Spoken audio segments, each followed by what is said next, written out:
Today's gospel passage describes the disciples crossing the Sea of Galilee at night.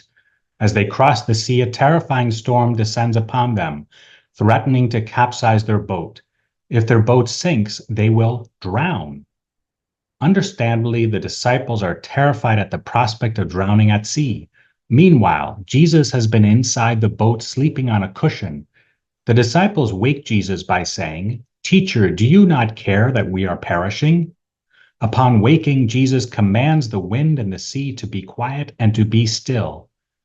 Responding to his commands, the wind and the sea peacefully quiet down. By this action, Jesus displayed his divine power over nature. After quieting the wind and the sea, Jesus turns to his disciples and asks them two questions. First, he asks them, why were they terrified? As Petrie comments, the answer to this question is obvious. Since if we were in a small boat in the middle of a sea during a storm that is threatening to capsize our boat, we also would likely be terrified. Jesus' second question, though, contains the Christian response to that which terrifies us. Jesus' second question is, do you not yet have faith? When we experience terror, when we're afraid of dying, may this fear not drown out our faith. May we not allow fear to cause us to forget that Jesus is in our midst. Jesus is within us. Jesus is around us. Jesus is above us. Jesus is below us, supporting us with his ever faithful, truthful love.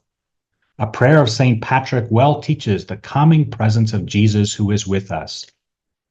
Christ with me, Christ before me, Christ behind me, Christ in me, Christ beneath me, Christ on my left, Christ where I lie, Christ where I sit, Christ where I rise, Christ in the heart of everyone who thinks of me, Christ in the mouth of everyone who speaks to me, Christ in every eye that sees me, Christ in every ear that hears me.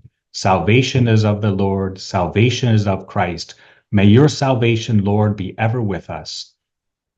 When we face moments of fear, when we are terrified, may the comforting truth that Jesus is faithfully with us, even if all others abandon us, calm the interior storms we experience.